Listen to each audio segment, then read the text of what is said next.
प्रेम यादव की पत्नी ने रोकर लगाई गुहार, कहा मुझ पर टूट पड़ा है दुखों का पहाड़, मत तोड़ो मेरा घर। खड़े हो गए समर्थन में अखिलेश यादव, कहा किसी में नहीं है दम कि तोड़ दे घर। बीजेपी के सबसे दिग्गज नेता ने योगी आदित्यनाथ के खिलाफ ही खोल दिया मोर्चा, बुलडोजर नीति पर उठा दिए सवाल, कह दिया खुलकर विरोध करूंगा।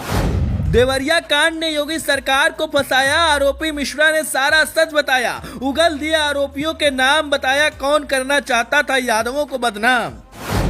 देवरिया कांड पर साहब अपने ही घर में घिर गए हैं, अब मुंह दिखाते नहीं बन रहा है, क्योंकि बुलडोजर चलाने की तैयारी हो रही थी। प्रेम यादव के घर को मिट्टी में मिलाने का पूरा प्लान तैयार कर लिया गया था, बुलडोजर का मुंह घर की तरफ मोड़ दिया गया था, लेकिन आखिरी वक्त में अखिलेश यादव की दहाड़ के बाद प्रशासन को अपना फैसला पलटना पड़ गया। लेकिन हर कोई अखिलेश यादव की बेटी अदिति यादव को भी सलाम कर रहा है, क्योंकि जिस दिन से देवरिया कांड हुआ है वो लगातार सरकार के खिलाफ आवाज उठा रही हैं और प्रेम यादव के हक की आवाज को बुलंद कर रही हैं। उन्हें जब से ये खबर मिली कि प्रेम यादव का घर गिराने की तैयारी की गई है, उन्होंने हर दिन सरकार के खिलाफ आवाज उठाई, जिसका नतीजा रहा कि अब तक बुलडोजर वाली कार्रवाई नहीं हुई।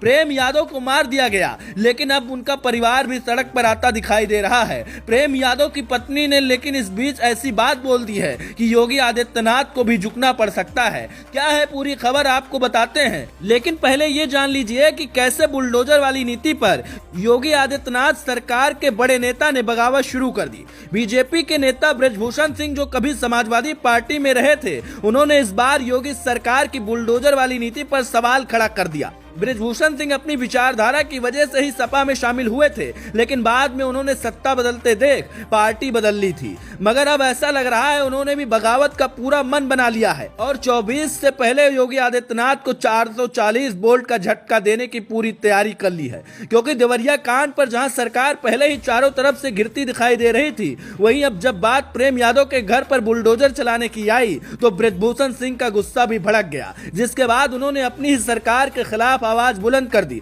ब्रजभूषण सिंह ने कहा, देवरिया की घटना कोई छोटी मोटी घटना नहीं है, मेरे ख्याल से इतिहास में पूर्वांचल की ये सबसे बड़ी घटना है। इस पूरी घटना में सिर्फ और सिर्फ प्रशासन की लापरवाही है। मतलब सीधे तौर पर उन्होंने योगी सरकार पर सवाल उठा दिया, प्रशासन पर हमला बोल दिया और कानून व्यवस्था की पोल खोल दी। इसी के बाद से इस बात के कयास लगाए जाने लगे कि शायद ब्रजभूषण सिंह बीजेपी का दामन छोड़कर सपा में शामिल होना चाहते हैं और इसीलिए उन्होंने अभी से बगावत करनी शुरू कर दी है। आपको बता दें कि देवरिया कांड में मुख्य आरोपी बताए जाने वाले नवनाथ मिश्रा लगातार पुलिस को जरूरी जानकारी दे रहा है, जिसके आधार पर गुनहगारों को पकड़ने की कोशिश की जा रही है। लेकिन हर किसी के जहन में बस एक सवाल गूंज रहा है कि आखिर प्रेम यादव के परिवार को न्याय कब मिलेगा, क्योंकि प्रेम यादव भी तो अब इस दुनिया में नहीं रहे। लेकिन न्याय कब मिलेगा ये तो देखने वाली बात होगी। अभी तो सारी बात बुलडोजर वाली कार्रवाई पर रुकी हुई है। अखिलेश यादव पहले ही कह चुके हैं कि बुलडोजर की कार्रवाई नहीं होनी चाहिए, जबकि अब प्रेम यादव की पत्नी ने भी रो रो कर सरकार से गुहार लगाई है और ये मांग की है कि मुझे न्याय दो, मेरा घर मत तोड़ो। वैसे आपका क्या मानना है, बुलडोजर वाली कार्रवाई ठीक है या गलत? अपनी राय जरूर दें।